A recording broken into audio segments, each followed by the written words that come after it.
So we have the close-up here, you can see that we're getting essentially an X-ray shadowgram associated with the nickel itself, indicating some type of activity going on.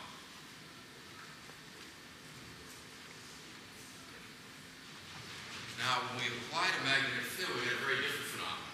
We got a plethora of tracks all through here, and at 20 times you can see the screen is in here, but in detail you can see an enormous number of tracks. Again, using, in this case, a silver wire. Here's the cathode.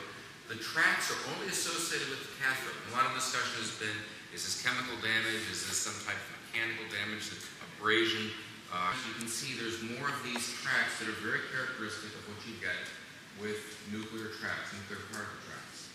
Now, it was at this point that about 3 years ago that Ham shared these with me, and I took them up to a national laboratory and showed them these tracks without identifying their origin. They assumed, since I'd been in laser fusion for a number of years, that I must be still doing laser fusion somewhere, and they noted that there were far more tracks on our samples than they'd seen with their ICF experiments. And I asked them, well, what are you doing? I said, well, it's a Navy project. They said, well, what kind of accelerator are you using? Because you've got far more tracks than we've ever seen with laser fusion. I said, well, it's a kind of a proprietary device.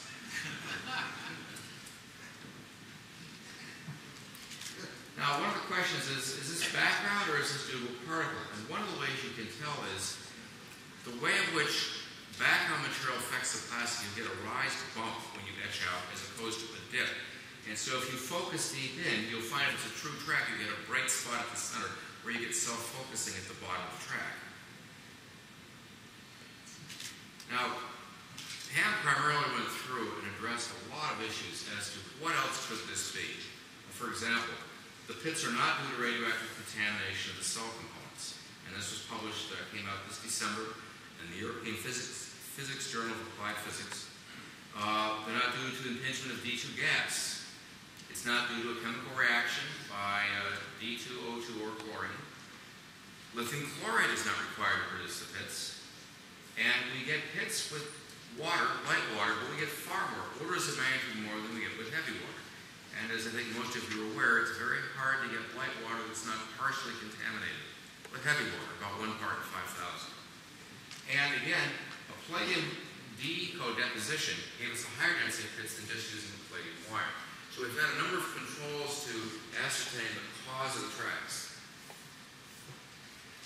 To me, though, the one experiment that kind of, at least in my book, puts this all away was to put the CR39 on the outside of the cell behind a 6-micron mylar window. And I'll address some of the significance of this later in the talk this afternoon. But this is the raw image. This is about 600 microns. The computer goes through and attempts to identify the tracks, and then in green goes the tracks it selects. What's significant about this is that we're getting tracks and we're not in contact with the electrolyte, we're not in contact with the cathode. What's also significant is we undercount the tracks when we use the computer by about 90% or better. In other words, we're not recording all the tracks because they're too dense. We did another experiment where we had an opportunity to run 3 different cathodes across the CR39. And these are in microns. So this is 1 millimeter across, this is 17 millimeters long. And there are 3 wires. This is looking at the front side, this is looking at the back side. On the front side, we have a gold wire, we have a silver wire, and we have a platinum wire. On the back side, we have tracks. Now, we weren't expecting tracks in the back side.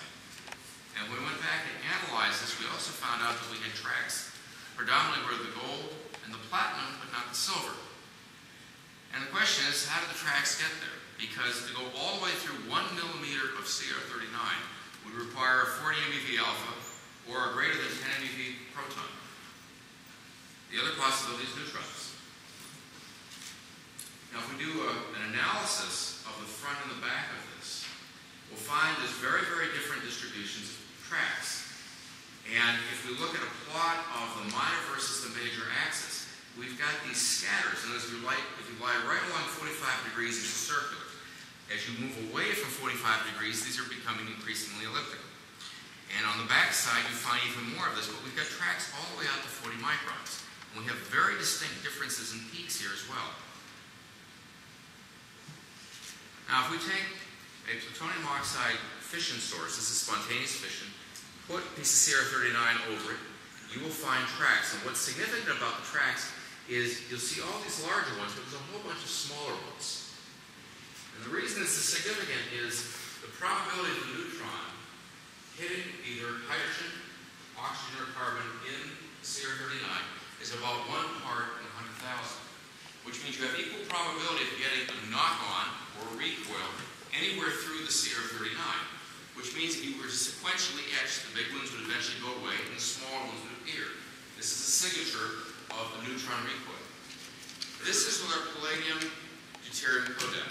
And again, you notice the same kinds of structures. You've got lots of very firm tracks, and you've got a lot of latent tracks in the back here. Now, a colleague of ours, Dr. Gary Phillips, retired from the Naval Research Lab, has spent a number of years characterizing CR39 under DITRA and DOE contract, specifically for neutron dosimetry. And he's got curves showing the efficiency as a function of the energy of the neutron and the size of the track that you get. You get some spread of these tracks depending on the angles you come off. You tend to scatter 2 pi in the forward direction.